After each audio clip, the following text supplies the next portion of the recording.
베드로전서 여행 둘째 시간에 참여하신 분들 환영합니다.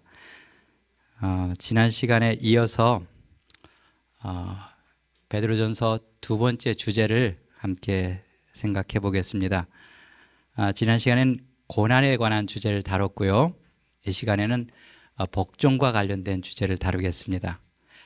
둘 다 굉장히 부담스러운 주제입니다. 이 복종과 관련돼서는 특별히 베드로가 우리가 부르심을 받은 이유가 이 세상을 향해서 아름다운 덕을 선포하기 위해서 부르심을 받았다 했거든요. 그러면 방법론적인 문제인데 우리가 어떻게 아름다운 덕을 선포할까요?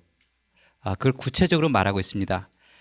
너희가 이방인 중에서 행실을 선하게 가져라는 말을 해요. 그러니까 이방인 중에서 우리가 선한 행실을 가져서 남을 대함으로써 이 세상의 아름다운 덕을 선포한다 했습니다.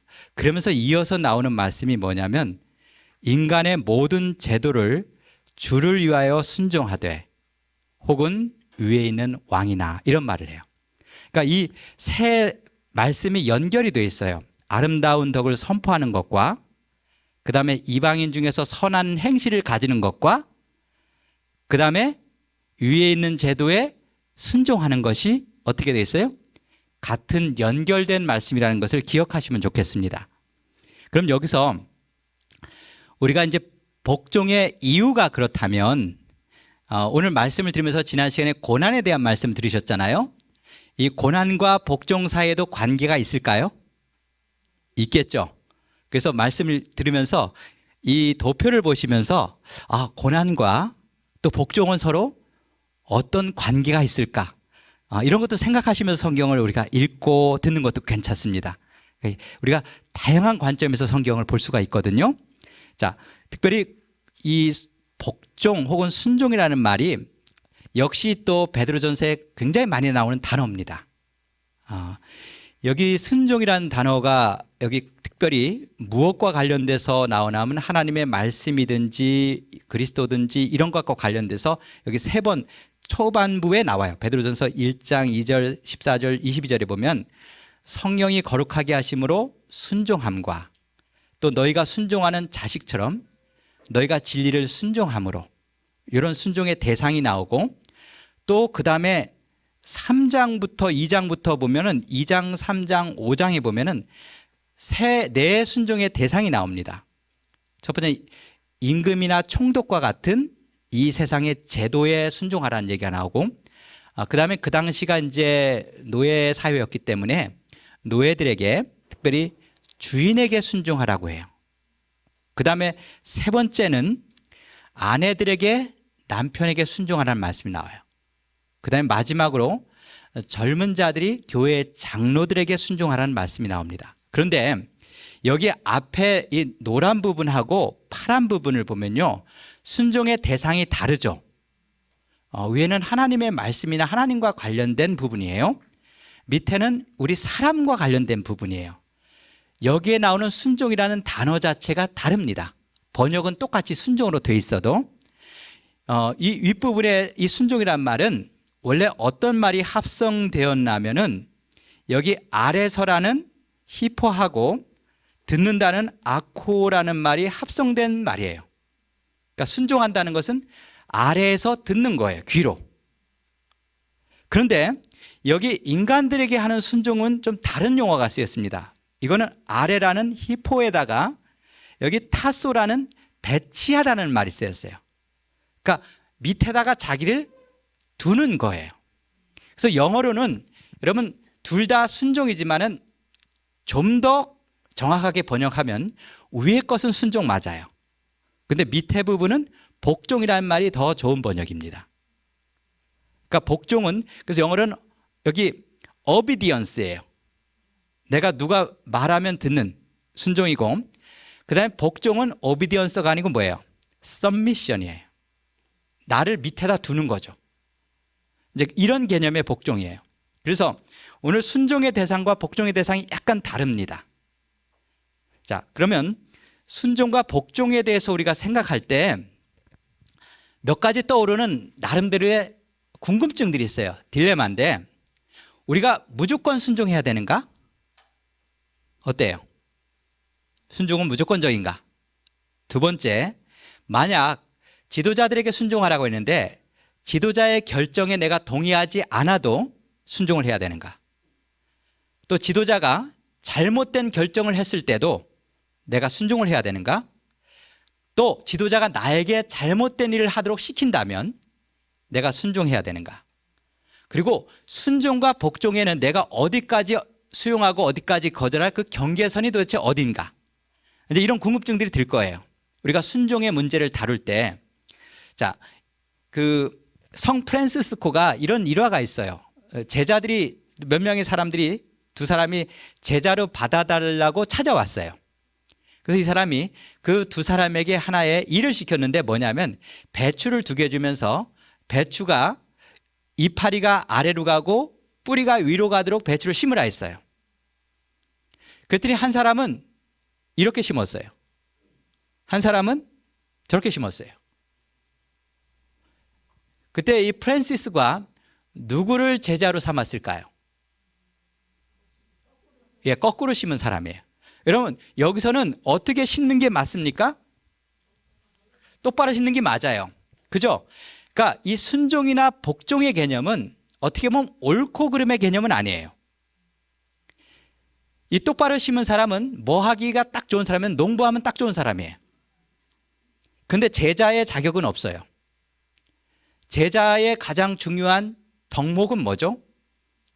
복종이라는 거죠. 그걸 가르치고 있어요. 그래서 우리가 오늘 이 시간에 순종은 무엇이고 복종이 무엇인가, 아까 제가 원어적으로 의미가 다르다는 말씀을 드렸어요. 밑에서 듣는 것과 밑에 자기를 두는 것, 그죠? 그러니까 복종은 약간 위치와 관련된 개념이에요. 순종은 듣는 것과 관련된 개념이고 복종은 어떤 서열과 위치와 관련된 개념으로 우리가 이해하시면 좋습니다.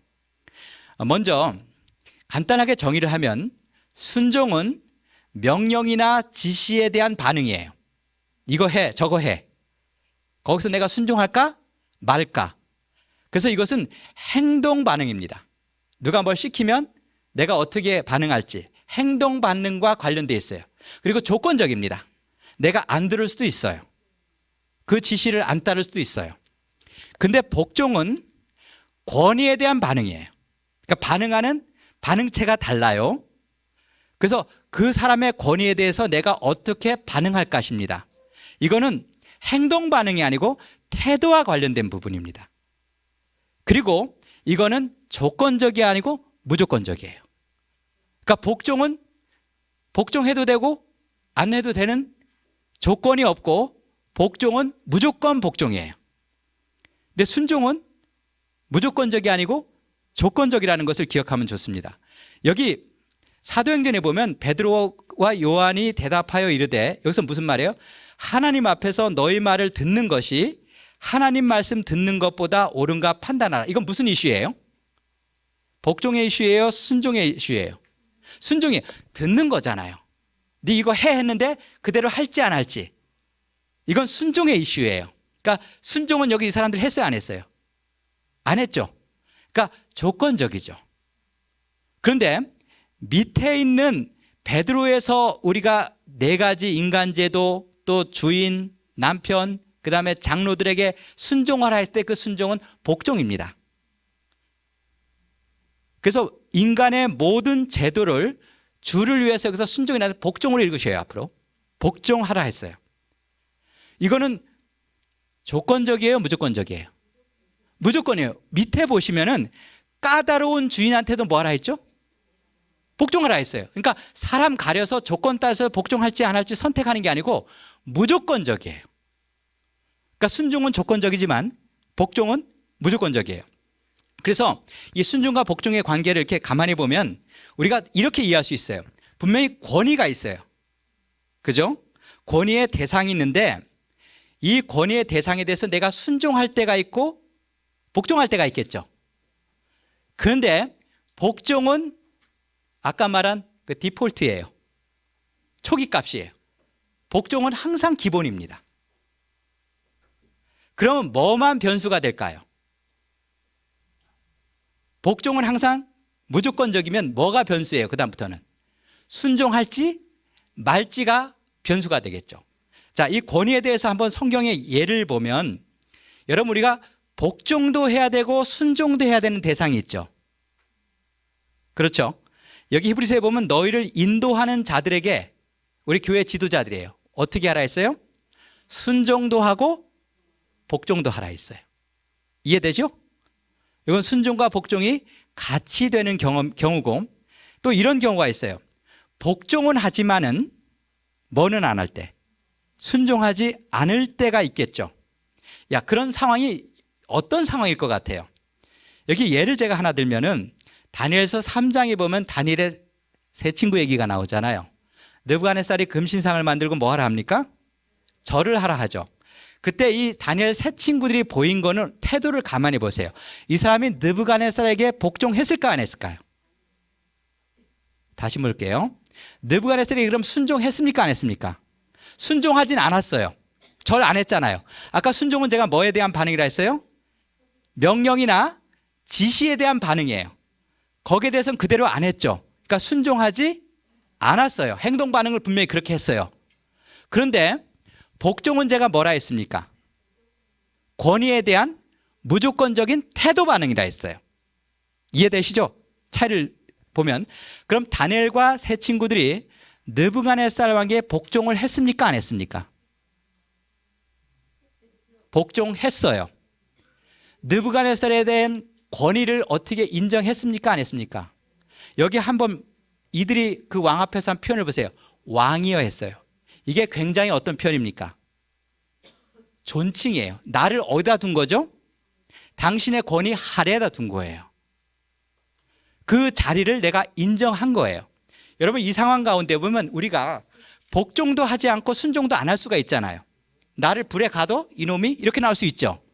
그래도 되잖아요. 근데 이 사람들은 복종을 했어요. 권위를 인정했어요, 왕으로. 그리고 그 앞에, 그 아래에 자신을 뒀어요. 하지만 뭐는 하지 않았죠? 순종하지는 않았어요. 그러니까 우리는 순종은 조건적이에요. 안 할 수도 있고 할 수도 있지만 복종은 조건적이 아니라는 거예요. 항상 뭐를 인정하는 거죠? 그 권위를 인정하는 태도를 가지는 것이 복종이에요. 여기 또 그 사도행전에 보면 23장에 사도 바울이 한 중요한 예를 하나 보여주는데, 이 사람이 예루살렘에 가셨잖아요, 사도 바울이. 그러다가 붙잡히잖아요. 그래서 이제 공회에 끌려가죠. 공회에 끌려가서 막 바울이 변증을 하니까, 그때 대제사장이 아나니아였는데 바울 옆에 있는 사람에게 바울의 입을 치라 했어요. 얼마나 말을 잘하는지 얄미웠으면 입을 치라 했겠어요. 입을 치라니까 바울이 그 입을 치라고 명령한 사람에게 회칠한 담이라 하고 하나님이 널 치시리라 했어요. 너는 내 입을 치지만 하나님은 네를 칠 거라 했어요. 바울도 화가 난 것 같아요. 그러니까 그 옆에 있는 사람이 뭐라 했냐면, 네가 하나님의 대제사장을 욕하느냐 했어요. 그러니까 바울이 그때 뭐라고 반응하죠? 나는 그 사람이 대제사장인 줄 몰랐다는 거예요. 그러면서 너의 백성의 관리를 비방하지 말라 하였다 했어요. 바울이 만약 이 사람이 대제사장인 걸 알았다면은 하나님이 너를 칠 거다, 이런 말을, 회칠한 담이라, 이런 말을 했을까 안 했을까요? 안 했어요. 바울도 그걸 인정한 거예요. 그러니까 복종의 개념은 분명히 나보다 위에 있는 권위에 대해서 그것을 수용하고 내 자리를 인정하는 태도죠.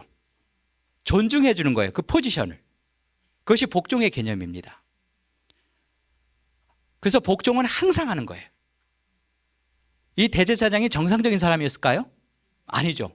정상적이 아니기 때문에 난 너에게 복종할 수 없어가 아니고, 항상 그 사람이 어떠하든지 동일한 자세와 태도를 유지하는 거예요. 이것을 잘 보여주는 예가 바로 다윗입니다. 사울 왕이 거의 정신병자였죠. 어떻게 보면 왕 기능을 제대로 못하는 왕이었죠. 근데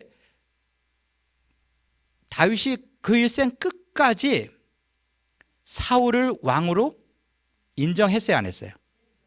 저 같으면 안 했을 것 같아요. 네가 뭘 왕이야. 근데 왕으로 인정했어요. 그러니까 그게 복종의 자세예요. 그 권위를 인정하고 내가 그 권위에 아래에 있다는 것을 받아들이는 거예요. 수용하는 것이고, 그것이 복종의 태도입니다. 하지만 순종은 또 다른 이야기죠. 그래서 성경에 그 순종과 관련돼서 우리가 그럼 복종은 이제 문제가 안 되죠. 이건 선택이 아니에요. 복종은 문제가 안 돼요. 그럼 언제 우리가 불순종해야 될까요? 아까 말한 거, 저 사람의 의견이 나와 다를 때, 이때 불순종해도 될까요? 성경에 불순종의 예가 딱 한 번 나와요. 그게 뭐냐면 그 지도자든지 그 권위의 대상이 지도하고 지시하는 명령이나 지시가 하나님의 뜻과 말씀과 뭐 될 때, 대립될 때만 불순종이에요. 그 외에는 다 순종이에요. 그러니까 나하고 얼마나 의견 차이가 비슷한가, 이것은 중요하지 않아요. 항상 그런 자세를 가지자는 거예요. 자, 이 얘기는 제가 이게 왜 그렇게 해야 되는가는 좀 후반부에 말씀을 드리겠습니다. 자, 그러면 도대체 여러분, 우리가 이 권위에 대해서 이렇게 얘기하다 보면 같은 인간이잖아요. 똑같은. 근데 누구는 권위가 있고 누구는 없고, 누구는 복종받고 누구는 복종해야 되죠. 좀 약간 보면 공평한 것 같아요, 불공평한 것 같아요. 그죠? 받아들이기가 쉽지가 않아요. 그래서 우리가 이 권위를 어떻게 해석하고 권위를 어떻게 이해해야 될까가 굉장히 중요합니다. 여러분, 하나님께서 이 세상과 우주를 다스릴 때 뭐로 다스릴까요? 말씀으로 다스리잖아요. 근데 하나님의 말씀이 통해요, 안 통해요? 하나님이 말하는데 우리가 말한 것처럼 그냥 공중에 사라져요? 말이 실행이 되죠. 하나님의 말씀이 실행되는 이유가 뭘까요? 그 말씀에 권위가 있기 때문에 그래요. 만약 하나님의 말씀에 권위가 없다면 천사들에게 하나님 말해요. 얘들아, 가서 저 지상에 누구를 좀 도와주고 오라. 그럼 천사가 뭐라 하면 그거 하나님이 하세요. 이런 말 끝이에요. 그건 무시해요. 근데 그들이 왜 순종해요? 권위가 있기 때문에 그렇죠. 이 권위라는 게 굉장히 중요한 것인데, 한번 이런 세상 한번 상상해 보셨어요? 하나님만 권위가 있고 모든 인간이 평등해요. 어떨 것 같아요? 청년이나 장로나 주인이나 종이나 남편이나 아내나 부모나 자녀가 다 똑같아요. 아주 평등해요. 어떨 것 같아요? 참 살기 좋은 세상 같죠? 자, 부모가 자녀에게 가서 물 떠와라. 그럼 어떨까요, 자녀가? 아빠가 떠서 드세요. 이러겠죠. 왜요? 평등하니까. 그렇죠? 왕이 여봐라, 저곳에 길을 새로 내도록 하여라 하면 뭐라 할까요? 왕이 직접 하세요? 어떨 것 같아요? 굉장히 살기 좋은 세상일까요? 아니죠. 여러분, 평등이라는 것이 만약 이런 형태로 세상이 존재한다면요, 권위와 관련돼서 하나님이 직접 개개인을 다 상대해야 돼요. 이해가 되시죠? 그래서 하나님께서는 이 권위를 위해서 권위를 위임하십니다. 이 권위라는 것이 어떻게 생기냐면, 권위는 위계에서 생겨요. 위계라는 말 별로 안 좋아하죠, 우리. 위계 질서. 저도 제일 안 좋아하는 말 가운데 하나예요. 위계에서 권위가 생겨요. 위계라는 것은 여러분 권위는 힘이잖아요. 그죠? 권위는 힘인데, 힘은 평평한 데서 힘은 생기지 않아요. 힘은 높낮이 차이에서 힘이 생깁니다. 여기 보시면 바람이 불죠. 여러분, 바람도 힘이거든요. 이 바람이 왜 불까요? 기압의 차이가 있기 때문에 바람이 불어요. 그럼 기압차가 없으면 바람 안 붑니다. 그런데 여기 우리 그 에너지 가운데 이 포텐셜 에너지라는 것이 있어요. 이게 위치 에너지라고 하는데, 이 위치 에너지는 어떤 특정한 위치에 있는 것 그 자체로 뭐가 돼요? 에너지가 돼요. 여러분, 이 자전거가 맨 꼭대기에 있거든요. 왜 에너지일까요? 이 자체가 에너지예요. 왜냐하면 이거는 밑으로 그냥 툭 치면 어때요? 여기다 뭐 기름 뗄 필요 있어 없어요? 기름 안 넣어도요, 얘가 페달 안 밟아도 저절로 내려가요. 왜요? 그 자체가 뭐니까? 에너지의 위치 자체가. 그죠? 이 위치 에너지가 지금 운동 에너지로 바뀌는 거죠. 전환이 가능해요. 그러니까 어떤 특정한 위치에 있는 것 자체가 뭐죠? 힘이에요. 그게. 힘은 변화를 만들어내요. 권위는 힘이에요. 그럼 권위는 어디서 나올까요? 수평적인 데서 권위는 안 나와요. 권위는 항상 편차에서 나오게 돼 있어요. 이게 물리법칙이든지 사람 사는 원리가 똑같습니다. 자, 그렇다면 이것을 이 성경의 마태복음에 보면 한 백부장이 예수님께 찾아오잖아요.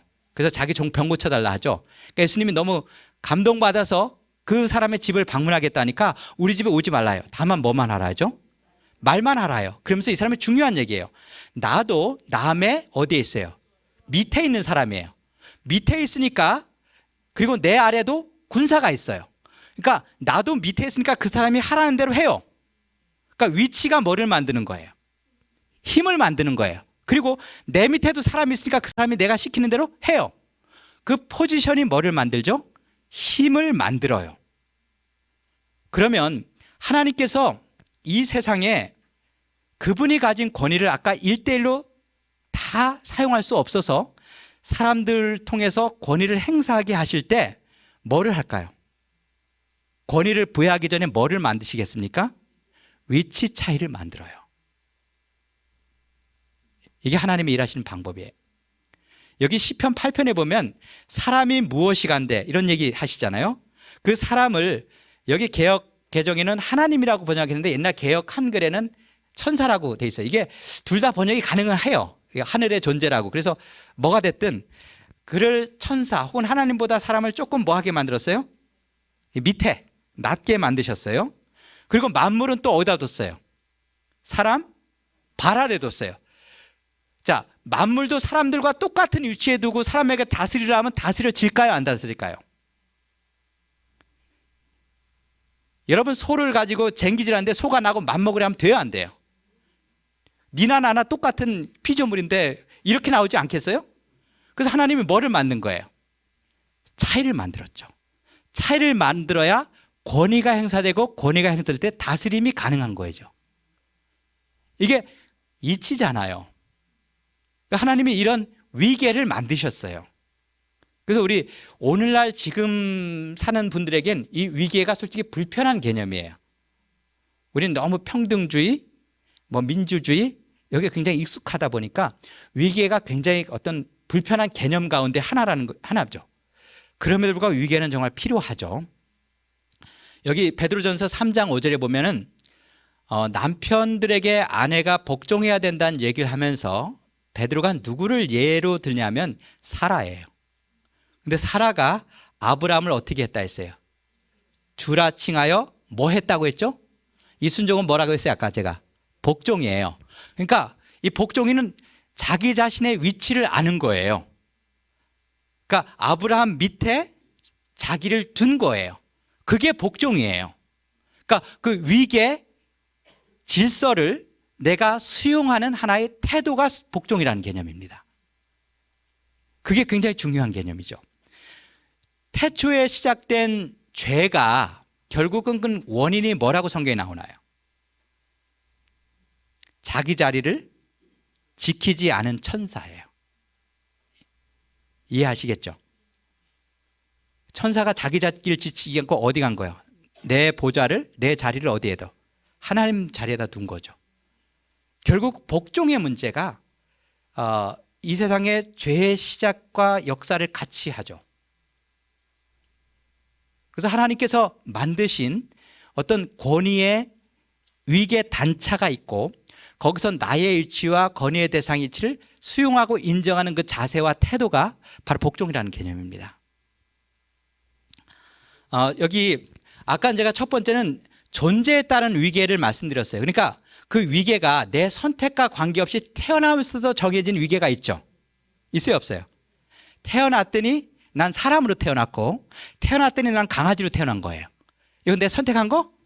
아니죠. 태어났더니 난 천사로 태어났고 나는 사람으로 태어났어요. 이건 내가 정하지 않고 존재에 따라서 위계가 그냥 정해진 위계가 있어요. 나는 그렇게 선택하지 않는데 내 천사 위치 못 받아들여. 이렇게 할 수가 없는 거예요. 그 다음에 두 번째 우리가 생각할 위계가 역할에 따른 위계가 있습니다. 역할 때문에 단차가 생기는 거예요. 아마 군대 가보신 분들은 오른쪽에 병장과 왼쪽에 이등병인데, 여러분 정말 이등병 이거 달고요, 병장을 딱 보면요 진짜 이렇게 보여요. 이해 안 되죠? 진짜 이렇게 크게 보여요. 키가 150, 160밖에 안 돼도요 이렇게 보여요. 진짜 저보다 키가 훨씬 커 보이고 체격도 커 보여요. 이미 그 계급이라는 차이가요 뭐를 만들죠? 이 후광 효과를 작동해요. 그래서 그게 힘을 만들어요. 그 차이가 힘을 만들거든요. 그런데 여러분 제가 제대하고요 1등병도 이제 길에서 보고 병장도 보거든요. 어떻게 보일까요? 저렇게 보여요. 다 조만한 애처럼 보여요. 참 안 됐다 이렇게 보여요. 여러분 그러니까 내가 어느 위치에 있느냐에 따라서 전혀 어떻게 해요? 다르게 보이죠. 이게 신기하지 않아요? 내가 그러니까 그 맥락을 벗어나면요, 그 역할의 맥락을 벗어나면요 갑자기 있던 힘이 없어 보여요. 여러분 병장 같은 거 정말 어떻게 보면 어떻게 보이냐면 거의 전지전능? 뭐 무소불위? 이렇게 느낌으로 와요. 근데 내가 밖에서 보면은 정말 연약한 애예요. 역할이 뭐를 만들죠? 높낮이 차이를 만들고 그게 힘을 만들어요. 힘을 느끼게 만들어요. 그래서 우리가 그 힘에 복종하고 압도가 되는 것이죠. 그런데 이 역할과 권위라는 게 어떻게 보면 되게 재밌는 게요, 이게 한계가 있어요. 이게 재밌는 게 하나님께서 어떤 사람을 왕으로 삼고 뭐 교회에서 장로가 되기도 하고 그냥 교회에서 그냥 평신도로 일하고 주인과 종의 관계 있고 남편과 아내 관계가 있잖아요. 그런데 이 역할이라는 게 전지전능하지가 않아요. 여기 보세요. 여기 어떤 주인은 종에게는 자기가 역할로는 뭐예요? 권위자죠. 종과 관계에서는 최소한 자기가 뭐예요? 권위자예요. 그럼 내 권위를 누구에게는 행사할 수 있어요? 종에게는 행사하고 종은 그 권위에 뭐 해야 되죠? 복종을 해야 돼요. 그렇죠? 근데 이 주인이 여자 주인이에요. 이 주인이 집에 갔어요. 그럼 거기서도 이렇게 될 수 있어요? 아니죠. 그땐 이 여자 주인은 누가 생겼어요? 자기의 권위의 대상이 또 생겼죠. 이해가 되시죠? 또 이 주인이 누구에겐 또 똑같은 복종을 해야 되죠. 왕이나 자기보다 위에 있는 권위가 있어요. 그러니까 세상이 공평한 게요, 모든 사람은요 다 섬겨야 될 권위의 대상이 있어요. 없으면 최소한 누구라도 있냐면 부모님이라도 계세요. 부모 없는 사람 없잖아요. 임금님도요 권위의 대상이 있을까요? 있어요. 누구? 자기 부모. 아니, 인간 사회에서 최소한 임금도 자기 부모의 권위는 뭐 해야 돼요? 부모한테서도 임금 노릇해야 돼요? 아니죠. 그러니까 이 역할마다 그 권위의 한계가 정해져 있고 그 역할을 벗어났을 때는 그 권위가 연장선 되지 않는다는 것입니다. 그러면 참 권위는 공평하죠. 왜 나는 종이고 저 사람은 주인이에요? 이렇게 원망할 수 있어요. 근데 그 주인도 뭐가 있다고요? 섬겨야 될 권위의 대상이 있다는 것이죠. 그러니까 모든 사람이 공평해요. 이런 면에 있어서 그것을 기억하시면 좋겠어요. 그래서 하나님께서는 이런 권위의 역학관계를 통해서 우리에게 뭔가를 하시는 것 같아요. 그것은 제가 지난 시간에 빌레몬서 강의할 때 예를 드렸던 것인데 기억나시는 분도 있을 거예요. 들으셨던 분은 여기 이자익이라는 분이 원래 조덕삼이라는 분의 집의 머슴이에요. 그런데 같이 교인이 됐어요. 근데 그 교회에서 장로 선출을 하는데 누가 장로가 되면 제일 아름답겠어요? 그림이. 예, 주인이 장로가 되고, 그렇죠, 종이 안 되는 게 제일 아름다운 그림이잖아요. 근데 누가 장로가 됐냐면은 머슴이 장로가 됐어요. 그럼 교회에서도 이 조덕삼 장로가 이 이자익이라는 이분을 머슴 취급하면 돼요, 안 돼요? 아니죠. 이땐 컨텍스트, 맥락이 바뀌었어요. 그래서 이분이 이렇게 말해요. 나는 하나님의 뜻을 경험하며 받아들여 이자익 장로를 잘 받들고 교회를 잘 섬기겠습니다.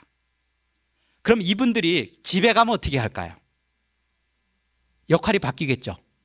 이자의 이분이 조덕삼 주인을 섬기겠죠. 그러니까 이 권위와 복종의 관계는 사람에게 준 것이라기보다도 뭐에게 준 것 같아요? 그 역할에게 줬다고 보시면 좋아요. 그러니까 그 권위가 어디서나 통하질 않아요. 여러분, 사단장님이 군대에선 최고 잘 나가잖아요. 근데 여기 민간 세상에 나와서도 차례격리하면 돼요, 안 돼요? 안 되죠. 이미 역할이 그 군대라는 바운더리에서만 권위 행사가 돼요. 한계가 그만큼이라는 것을 기억하시면 좋습니다. 그 다음에 아까 제가 이제 평등과 관련된 문제를 말씀드렸는데요. 이 평등과 권위의 관계를 한번 이렇게 보시면 좋을 것 같아요. 여기 갈라디아 3장에 보면 원래 하나님은 모든 인간을 어떻게 보셔요? 누구 높고 누구 낮고 보세요? 여기 보시면 유대인이나 헬라인이나 종이나 자유자나 남자나 여자나 다 그리스도 안에서 똑같아요. 이런 그림이에요. 평행이에요. 이런 그림이 맞는데 아까 이런 그림대로 이 세상이 돌아가지 않죠. 돌아갈 수도 없죠. 실질적으로는 그럼 권위를 하나님께 어떻게 행사하시냐면은 여기 처음에 로마서에 보면은 종과 주인의 관계를 한번 보세요. 평등하지만은 분명히 이 종과 자기 주인 관계는 분명히 무슨 관계예요? 평등해요? 위계가 있죠. 그런데 여기서 다른 집 주인이 그 종에게 권위를 행사하면 돼요, 안 돼요? 안 되죠. 로마서의 가르침이잖아요. 그러니까 종은 복종할 때 누구에게만 복종하면 돼요? 자기 주인에게만 복종하면 돼요. 옆집 주인한테 복종할 필요 있어요, 없어요? 없어요. 그리고 옆집 주인은 남의 집 주인한테, 종한테 복종을 명령할 수 없어요. 이런 한계가 있어요. 그러니까 평등과 위계의 개념을 이렇게 이해하시면 돼요. 그러니까 옆집 주인하고 이 집 종하고는 실질적으로 어떤 관계예요? 평등 관계예요. 위계는 여기서만 통한다는 것이죠. 그럼 또 하나, 여자와 남자 관계예요. 여러분, 여자와 남자는 평등합니까? 남자가 여자보다 높아요? 성경에 보면 많은 분들이 아내들이요 자기 남편에게 뭐하듯 복종하기를 누구한테 하는 것처럼 하라 했어요? 예수님 주님께 하는 것처럼 하라 했어요. 그러니까 남편은 누구하고 레벨이 같은 거예요? 하나님하고 레벨이 같은 거잖아요. 그래서 이 성경절을 이용해서 여자가 말해 이러신 분들이 많아요. 그럴까요? 여기서 여자는 누구에게 복종하라고 나왔어요? 옆집 남편이요? 이웃집 남편이요? 자기 남편이에요. 그러니까 이웃집 남편하고 이 여자하고는 어떤 관계예요? 평등 관계예요. 이거 갖고 남녀 평등 하나님께서 어기신다고 주장하면 이건 되게 성경을 잘못 오해하고 있는 거예요. 성경은 남녀 평등이에요. 하나님이 이걸 강조하세요. 다만 이 권위와 위계의 관계는 어디에만 국한돼요? 남편과 아내 관계에서만 국한되는 개념이에요. 바운더리가 분명히 존재한다는 것을 기억하셨으면 좋겠어요. 이걸 보편적으로 적용하면 큰 문제가 생기겠죠. 그러면 하나님께서 이 권위를 그분만, 원래 모든 권위는 누구에게만 속한 거죠? 하나님께 속한 거예요. 그럼 우리에게 내가 어떤 역할 때문에 내가 맡고 있는 권위는 원래 내 거예요, 아니에요? 내 것이 아니에요. 하나님이 나에게 위탁한 거예요.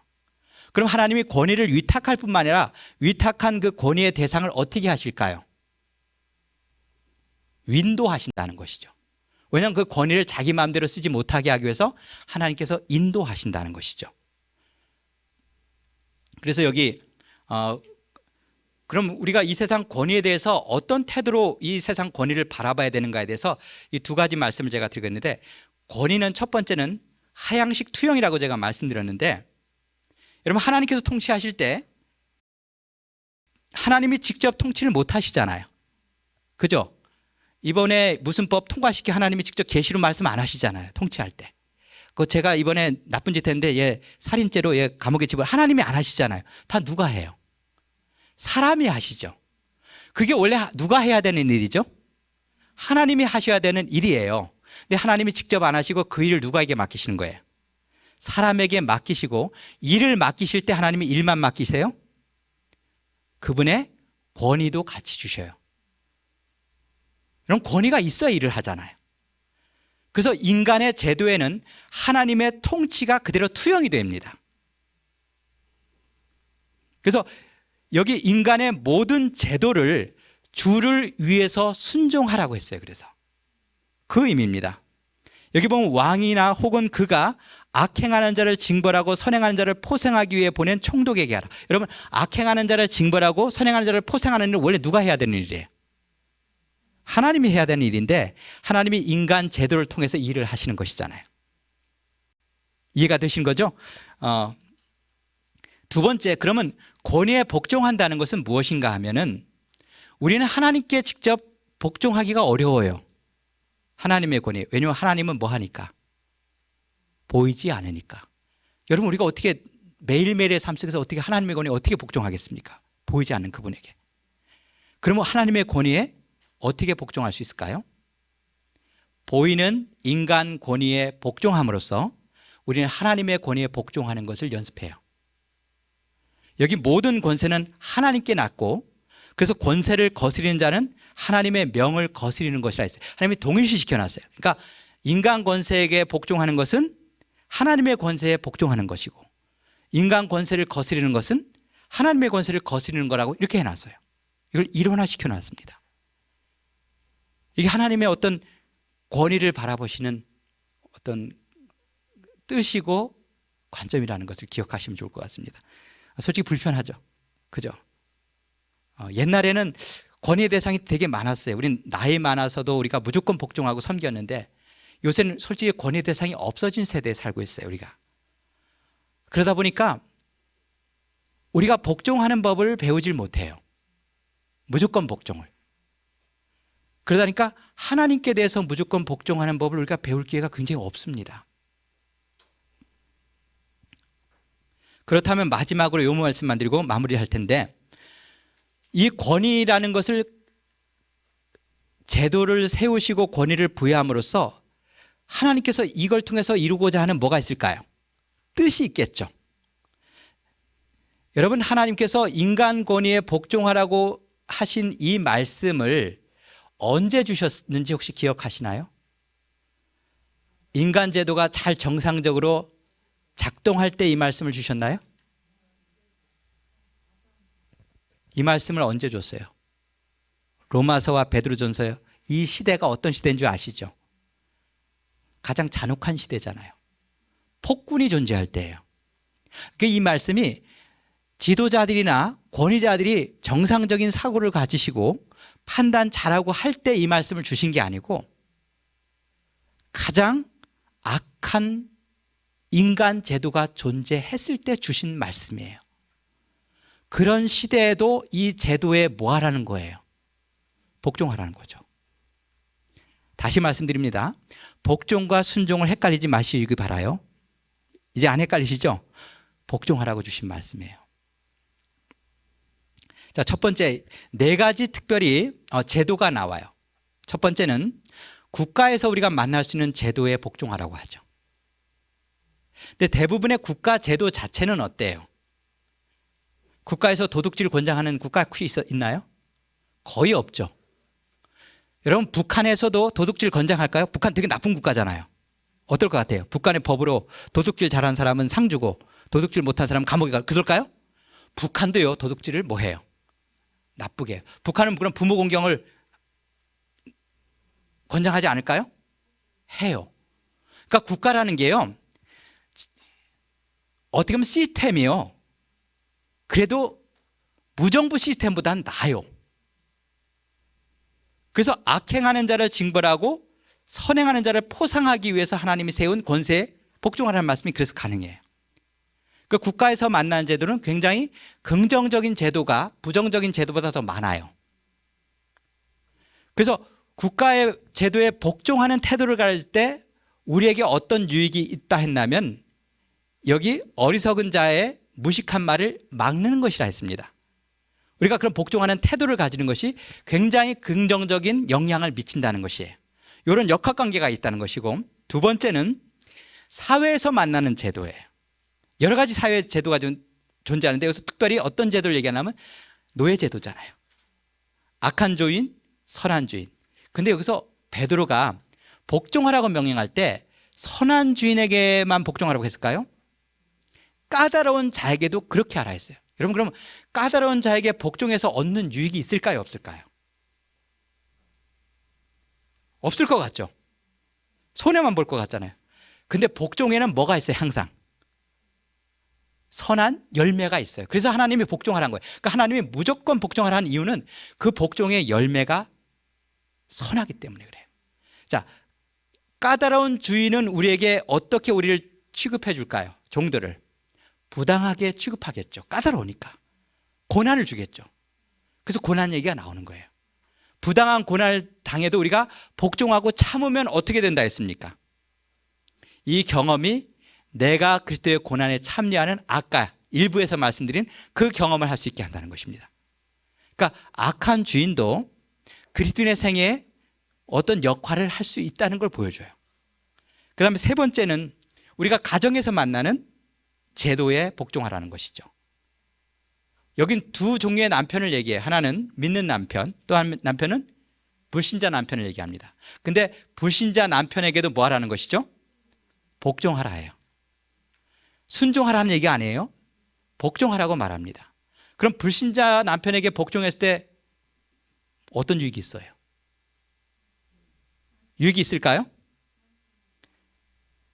그 아내의 행실 때문에 그 남편이 구원받을 수 있다 했어요. 그러니까 복종은 항상 무슨 열매를 내게 돼 있어요? 선한 열매가 맺히게 돼 있어요.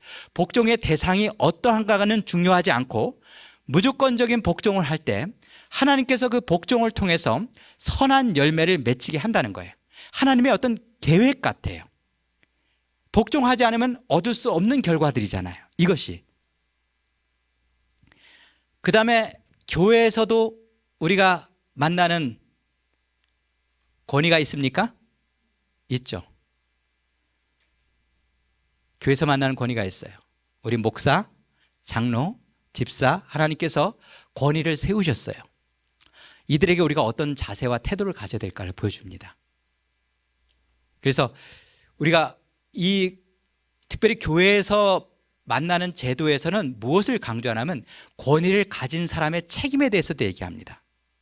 정말 양머리를 치되 억지로 하지 말고 하나님의 뜻에 따라 자원하는 마음으로 어떤 자세로 권위를 행사할지 분명히 말해줘요.